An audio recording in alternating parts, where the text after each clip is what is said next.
Building airplane engines for the German army, this carmaker was developing the engineering expertise that would one day make their cars famous. But once they fell on the wrong side of the Nazis, the company almost never had the chance. It would take a daring design to bring this carmaker back from the brink and turn it into one of the most elite brands in history. This is the story of BMW. Chapter 1. Karl Rapp. BMW, as it's known today, starts with Karl Friedrich Rapp, a young mechanical engineer coming out of Ehingen, a southwestern part of Germany. Although not destined for greatness, Rapp would put gears into motion that culminated in a titanic force of engineering. In his early career, he worked as a technical designer for Daimler Motoren Gesellschaft, half of what would later become Mercedes-Benz. But he had much bigger aspirations.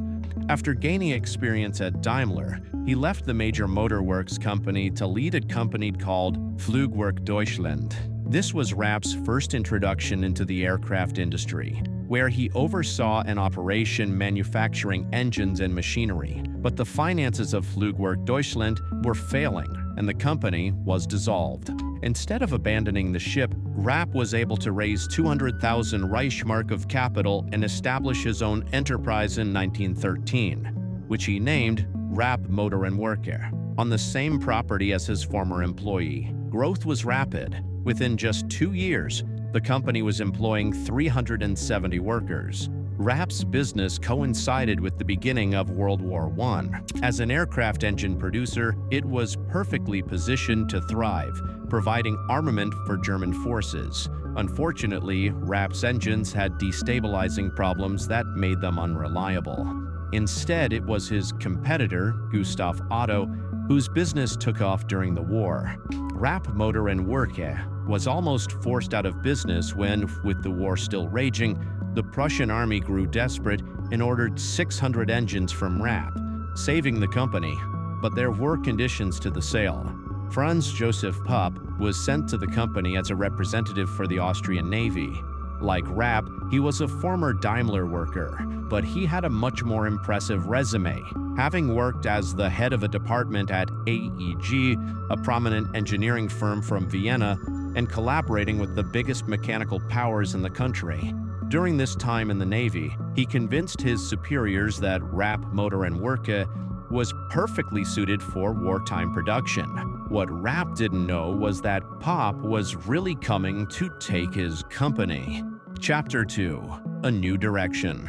Franz Pupp went to Rapp Motoren Werke to ensure quality control.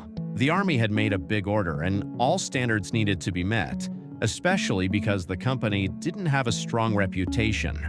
Without high expectations, Pupp was still shocked by what he found. The lack of management was causing chaos and threatening production. Pupp wasted no time in taking over the role himself, earning the trust of the managing board and hiring a team of engineers that would power the company to success.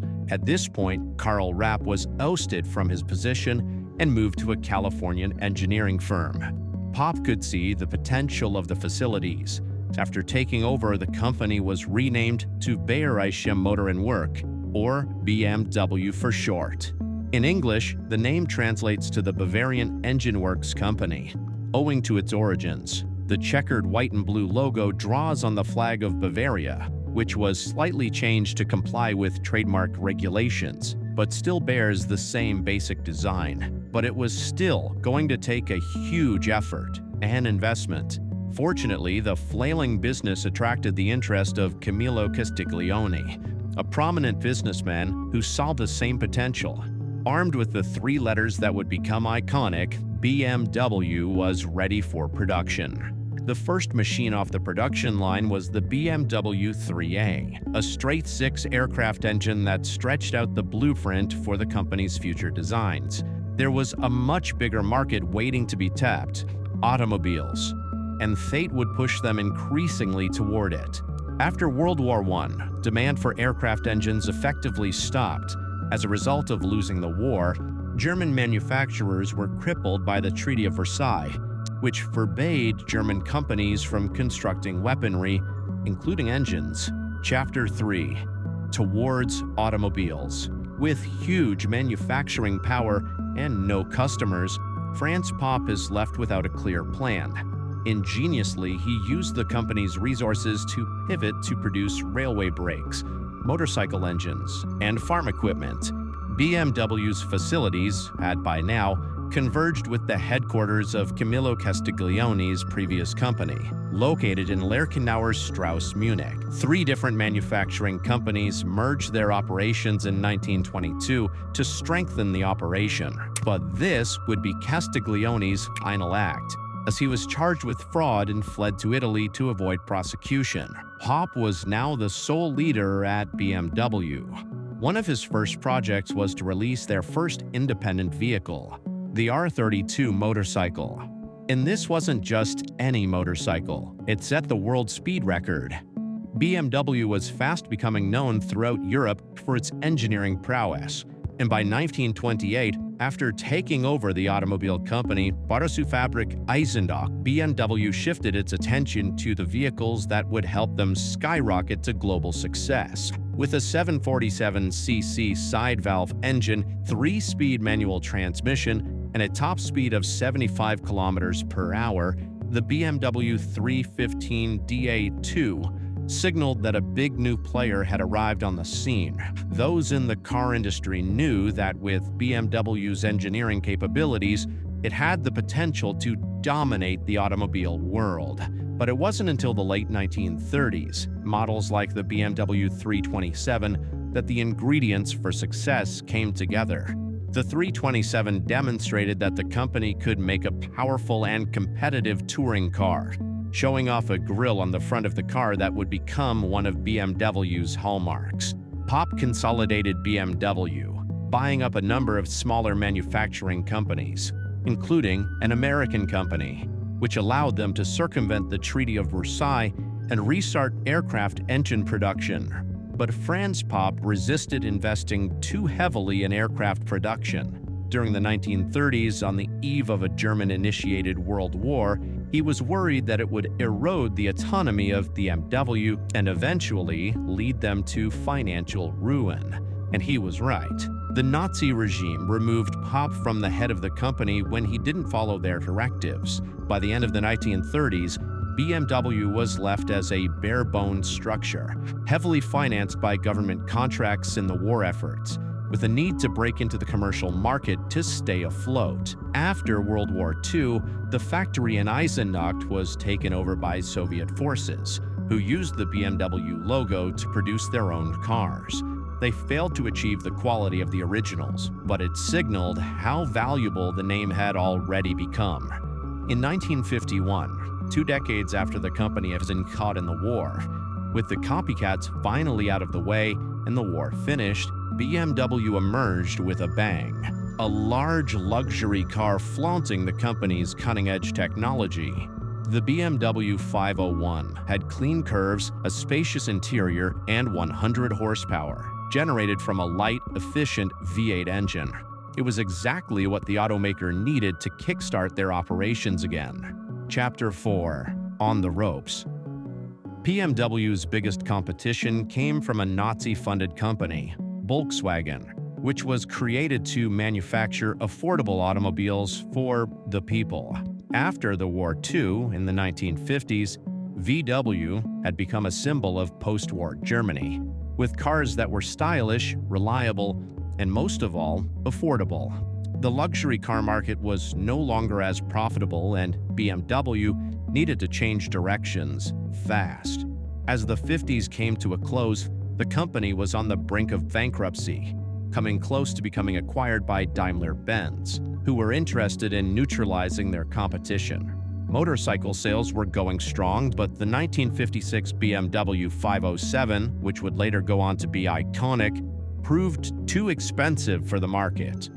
BMW was hoping to revive its sporting image with the 507, and while they were able to tout some famous buyers like Elvis Presley, high production costs left them with a loss of 15 million Dutch marks. To make matters worse, in 1954, BMW released the Isetta, which completely flopped. Resembling the size of a modern-day smart car, consumers simply found it too small. What followed, the BMW 600 with a bold front door design, was also a failure. With a string of failures, Daimler was circling like vultures, ready to take over. Then, in 1959, with a fresh injection of capital from a wealthy German family, the Quants, BMW was given one last roll of the dice, and they used it to release the 700 series. The company couldn't afford another loss. Engineers recycled many of the components used on the 600 to save money, but with an entirely redesigned body, which would be released in both a coupe and a saloon model. A compact two-door car weighing in at just over 1,400 pounds, the first of the 700 series was a welcome new addition to the commercial market.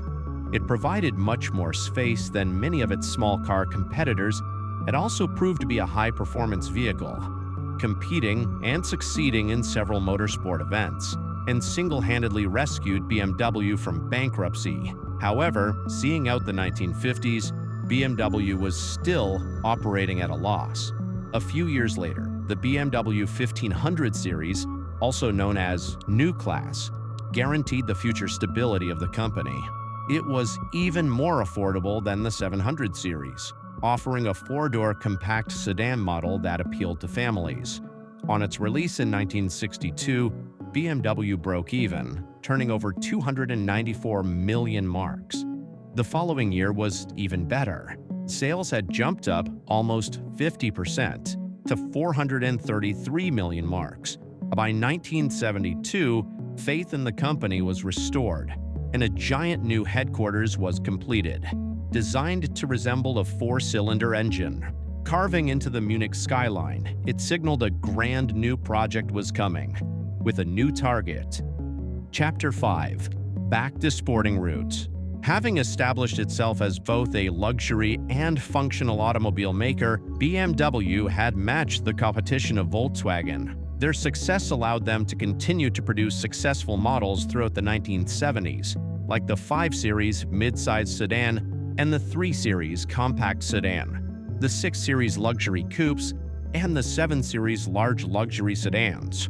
Now, BMW turned to another German rival, Porsche. Committed to becoming competitive in motorsports, BMW knew that racing success would go hand in hand with greater brand recognition. That's when the M1 was born. Developed to distinguish itself from its competitors, the mid-engine design allowed for greater balance and traction of the rear tires. BMW briefly partnered with Lamborghini to construct the car's chassis, but finished the project alone, resulting in one of BMW's most unique designs, described as a supercar full of soul, luxury, and speed. The M1 model was later voted one of the greatest in the brand's history. With a 3.5-liter, 3,453 cc six-cylinder engine, 273 horsepower, and a top speed of 165 miles per hour, this was by far the most powerful car BMW had ever produced, and it marked the launch of the widely successful M division, dedicated to manufacturing high-performance cars. Between 1978 and 1981, 397 M1 models were hand-built, and it left its mark on motorsports history. BMW created its own championship, enabling it to increase the production of its cars. Named the Procar BMW M1 Championship, it ran for 2 years and was won by future Formula One legends Niki Lauda and Nelson Piquet. From the brink of collapse less than 3 decades earlier, BMW had now stitched its name into the fabric of motorsport, becoming a leader in sports car innovation and achieving a symbol of status and power. But nearing the 21st century, the question was, how does a classic carmaker maintain its edge? Chapter 6. Staying Ahead. Coming into the 90s, BMW released the E30 M3. This has become BMW's most recognizable design, spurring generations of models that continue until today. Many car enthusiasts consider this model to be the peak of BMW's engineering, introducing a radical new front diffuser, rear spoiler, and other body parts changes to make it one of the most sporty and aerodynamic models of the 3 Series. By 2005, BMW was 1.3 million cars per year. BMW remains a favorite for car collectors, continuing to produce parts dating back to the 1940s. But its adaptability has kept the brand on top, helping to double its revenue between 2011 and 2021 to over 111 billion euros a year. BMW became one of the earliest car manufacturers to adopt hybrid technology.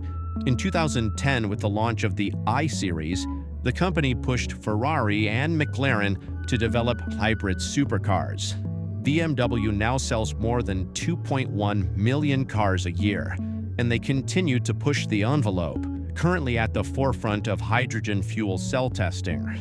But their main focus has been in between these two extremes, balancing cutting-edge automobile engineering with their trademark style. The BMW M2, released in 2015, epitomized this balance, mixing the classic feel of the 20th century BMWs with modern technology. The M2 is one of the company's most popular releases and the definition of a sports car. Beginning as an engineering company manufacturing aircraft engines, BMW emerged from a complicated early history to rise up to the juggernaut of Volkswagen, carving out its own identity in the luxury and sports car markets. In 2023, it had the highest brand ranking in the United States, bridging the gap between prestigious high-end automobiles and accessibility.